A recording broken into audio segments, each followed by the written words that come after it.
জয়গুরু। পরম প্রেমময় শ্রী শ্রী ঠাকুর অনুকূলচন্দ্রের আলোচনা প্রসঙ্গে প্রথম খণ্ড গ্রন্থ থেকে পাঠ। 7ই ভাদ্র 1347, শুক্রবার, ইংরেজি 23/8/1940। অনেকদিন পরে সুশীলদা বসু আশ্রমে বাংলা মায়ের কোলে ফিরে এলেন। ভাদ্রের ভরা নদী তখন কুলো প্লাবনী হয়ে আশ্রমের পাশ দিয়ে উচ্ছল আবেগে ছুটে চলেছে। আশ্রমের সামনের দিকে তখন এক অপূর্ব শোভা। শ্রী ঠাকুর সকালে বাঁধের ধারে খড়ের চালাঘর খানিতে বসে আছেন। সুশীলদা সেখানে এসে হাজির হলেন। তিনি ইদানিং ভৃগুর কোষ্ঠী সংগ্রহে ব্যস্ত ছিলেন। সেসব বিষয়ে নানা গল্প করছেন সুশীলদা। জয়পুর, কাশ্মীর ইত্যাদি রাজ্যে বহু সুন্দর সুন্দর প্রাচীন গ্রন্থাদি আছে, সেগুলি এখনও ছাপা হয়নি। জার্মানি ও আমেরিকা থেকে কত পণ্ডিত লোক ওখানে গিয়ে সেগুলি দেখে নেবার চেষ্টা করেছেন, কিন্তু রাজ্য সরকার অনুমতি দেননি। শ্রী শ্রী ঠাকুর: আমরা যে কতখানি উন্নত ছিলাম তা ভৃগুর এই একটা ব্যাপার থেকেই বোঝা যায়। আমরা যতখানি উঠেছিলাম ওরা এখনও সেই স্তরে পৌঁছায়নি। ধাতুর রূপান্তর সম্বন্ধে সুশীলদা আলোচনা করছিলেন।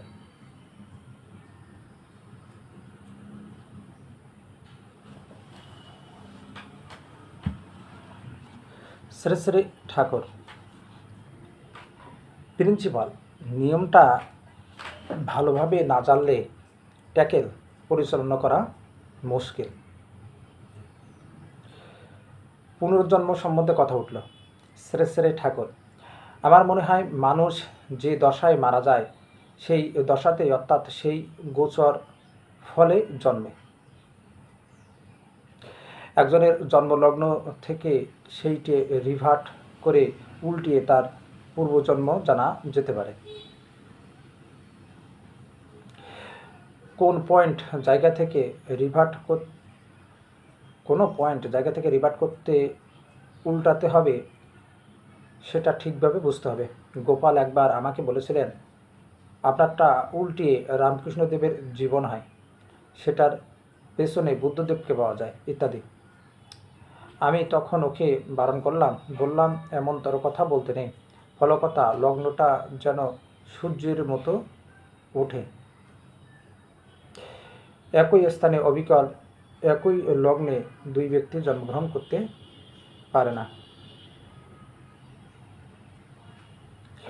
সুশীলদা শ্রী ঠাকুরকে জানালেন যে এক ভদ্রলোক মারা যাওয়ার পর তার বন্ধু ও বন্ধু পত্নী তার বিষয় আলোচনা ও চিন্তা করতে করতে পরস্পর মিলিত হন, এবং সেই রাত্রেই উক্ত বন্ধুপত্নীর গর্ভে তিনি স্থান লাভ করেন। পরজন্মে তিনি জাতিস্বর হওয়ার দরুন এটা পরীক্ষিত হয়। শ্রী শ্রী ঠাকুর: এটা হয় সম্ভব।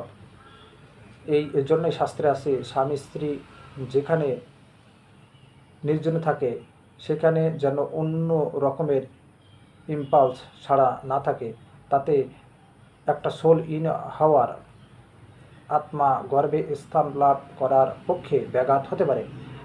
আর স্বামী স্ত্রী যেখানে নিভৃতে একত্রে শুয়ে থাকে সেখানে অন্য কারো যাওয়া নাকি পাপ। এইসব কথায় শ্রী ঠাকুর বিরুদ্ধ পারিপার্শ্বিকের অত্যাচার সম্বন্ধে নানা কথা বললেন। শ্রী শ্রী ঠাকুর: আমায় উজাড় করে মানুষের জন্য করেছি, আর মানুষও উজাড় করে আমাকে অত্যাচার করেছে। আমি তখন মাসে 3,000 টাকা বাইরে দিই, অথচ মা মাসে 300 টাকা করে আমার কাছে চেয়েছিলেন। আমি তা মাকে দিতে পারিনি। এ আমার কম দুঃখ নয়।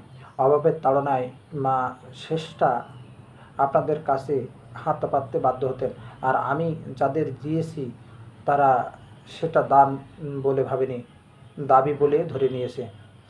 লিখে দেওয়ার কথায় সবাই চটে যেত, রাগ করত। আমি কিছু বলতাম না, আমার কাজ আমি করে যেতাম, আমার ওতে কিছু স্বার্থও ছিল না। কিন্তু লিখে না দেওয়ায় আজ এই অবস্থা দাঁড়িয়েছে।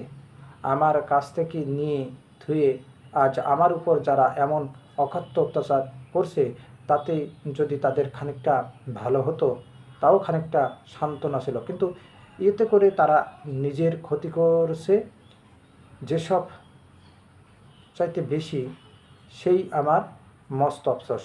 শেষটা আমার কথা শুনতো না, আমি কিছু বলতেও পারতাম না। সেবার উৎসবে 2 ধামা সোনা জোগাড় করেছিল। আমি বললাম মটরের দামের জন্য 400 টাকা দিতে, তাও দিল না। কেষ্ট দাস একজনের কাছ থেকে অপমানিত হয়ে আমার কাছে এসে যখন পড়ল, আমি বললাম, তুই এইভাবে চল, দেখবি ব্রাহ্মণরাও তোকে ভক্তি করবে। আমার কথা মতো চলে সত্যি সত্যি তাই হলো। তা একদিন ওকে প্রণাম করতে গেলে ও ছুটে পালালো। আরও কত কি হলো, শেষটা সহ্য করতে পারলো না, মাথা বিগড়ে গেল। আরও কয়েকজনও ওই সঙ্গে গিয়ে জুটল। প্রফুল্ল, ঠাকুরের টাকা পাবলিক মানে সাধারণের টাকা, এই ধরনের একটা ধুয়ো উঠেছে। তাতে আমি সেদিন একজনকে ধমক দিয়ে বললাম, আমার ঠাকুরের টাকা যদি পাবলিক মানি সাধারণ টাকা হয়, তবে উকিল, মোক্তার, ডাক্তার, প্রফেসর কার টাকা পাবলিক মানি সাধারণের টাকা নয়। এরা প্রত্যেকে সেবা বিক্রি করে টাকা নেন। আর আমার ঠাকুর ভালোবাসার টানে প্রত্যাশা রহিত হয়ে প্রাণপণ মানুষের সেবা করে যাচ্ছেন সর্বতোভাবে। তার সেই ভালোবাসাময় নিরন্ধ্র সেবার মূল্য দেওয়া যায় না, তবু মানুষ তাকে ভালোবাসে, প্রাণের টানে যৎকিঞ্চিৎ অর্ঘ্য দিয়ে ধন্য হতে চায়, আত্মপ্রসাদ লাভ করতে চায়। তাই তার অর্ঘ্য, তাই তার প্রাপ্তি। নিজের চরিত্র ও যোগ্যতা বলে এই যে সাত্ত্বিক অর্জন, তা হলো কিনা পাবলিক মানে সাধারণের টাকা, আর দুনিয়ার প্রত্যেকের উপার্জন হলো কিনা নিজস্ব। এই কথা শুনে সে একেবারে চুপ। শ্রী শ্রী ঠাকুর, আমি বুঝি আমি আমার যা কিছু নিয়ে পরম পিতার প্রপার্টির সম্পদ, এবং প্রত্যেকেই তাই। পূর্ব কথার সূত্র ধরে শ্রী ঠাকুর হাসতে হাসতে বললেন, এমন লোকের কথাও আমি জানি যে আমাকে বিষ খাওয়াতে পারলে খুশি হয়। আমি ভাবি, কি আর করব, গোপাল মুখোপাধ্যায়, দুর্গাচরণ সরকার গেছে, না হয় আমিও যাব, কিন্তু পরমপিতার দয়ায় তার কাজ চলতেই থাকবে। এসব বলছেন, এরই মাঝে গ্রামের এক মুসলমান ভাই খুব সুন্দর একটি প্রজাপতি ধরে এনে শ্রী ঠাকুরকে দেখিয়ে বললেন, এটা আমার গায়ে পড়েছে। শ্রী শ্রী ঠাকুর, বাহ, বেশ চমৎকার তো, খুব ভালো, গায়ে পড়া সৌভাগ্যের লক্ষণ। তোর ভালো হবে, নিয়ে যা, রেখে দেগে, মারিস না কিন্তু। সে প্রজাপতিটা নিয়ে খুশি মনে চলে গেল। তখনই গান করতে করতে এক ফকির এলো। শ্রী ঠাকুর তাকে দেখেই তার ভাষায় বলে উঠলেন, কাল কনে গেছিল রে, সময় মতো আসতেই হয়, তুমি সুবিধে মতো আসতি ভুলে যাও। সে ওতেই মহা খুশি, পরে আসবে বলে তখনকার মতো বিদায় নিল। বিকালে শ্রী ঠাকুর মাতৃমন্দিরের পেছনে বাবলা তলায় বেঞ্চে বসে আছেন সুতৃপ্ত ভঙ্গিতে। অনেকেই উপস্থিত আছেন। জ্যোতিষদা কর আর একটা দাদার সুবিধাবাদী স্বভাবের কথা বলছিলেন। শ্রী ঠাকুর তাতে বললেন, যার কাছ থেকে সেবা নিয়ে বেঁচে আছি, তার সুবিধার চাইতে নিজের সুবিধাকে বড় করে দেখায়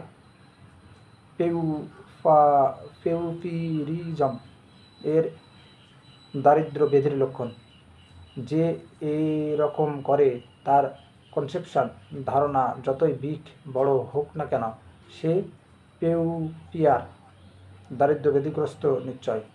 বীরেন্দা মোহরি, আমি দিন 15 আগে চিঠি লিখেছিলাম, ইদানিং বড় অশান্তিতে আছি, আজ এসছি, কাল সকালে আবার যেতে হবে। শ্রী ঠাকুর, অশান্তিতে মনটাকে বেশি উতলা হতে দিতে নেই। মনকে একটু আলগা রেখে সাক্ষীস্বরূপ দেখে যেতে হয়। বেঞ্চের পিছনের দিকে যে কাঠটাতে হেলান দিয়ে শ্রী শ্রী ঠাকুর বসেছিলেন সেটাকে দেখিয়ে বললেন, এটাকে যদি টেনে তুলতে চায় এটার উপর ভর দিয়ে থেকে তা পারা যাবে না, উঠে দাঁড়িয়ে করতে হবে। তাই কিছুকে কন্ট্রোলে বসে আনতে গেলে তার এভাবে ঊর্ধ্বে থাকতে হয়।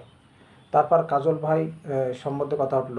কাজল পট করে হেসে ফেলে মানুষকে সহজেই আপনার করে নিতে পারে।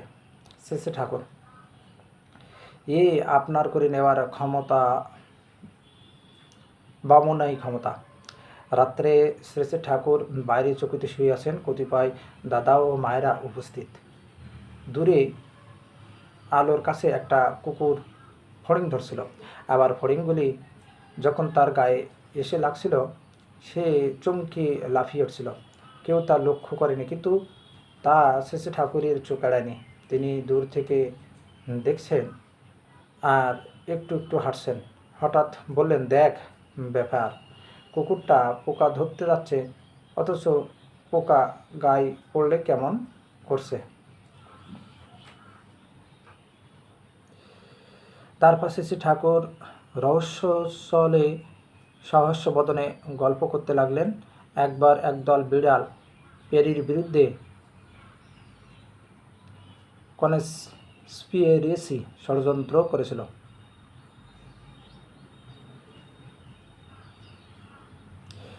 সেগুলি রোজ ওর বিছানায় মুতে রেখে যেত। পেরি কষান যা দিত ওরা আবার তখন দল ভারী করে আসতো। ওর লাইফ জীবন একেবারে মিসারেবল, দুঃখময় করে দিয়েছিল। প্রফুল্ল, ওরাও তো পারিপার্শ্বিক, এই পারিপার্শ্বিককে পরিপোষণী করে তোলার জন্য বুঝি ভূত বলি ইত্যাদি ব্যবস্থা। শেষে ঠাকুর, হ্যাঁ। প্রফুল্ল, আচ্ছা ওরা কি আমাদের ভাষা বুঝতে পারে? শ্রী শ্রী ঠাকুর, তা বোধ হয় পারে না, তবে ওদের ভাষা মানুষ বুঝতে পারে।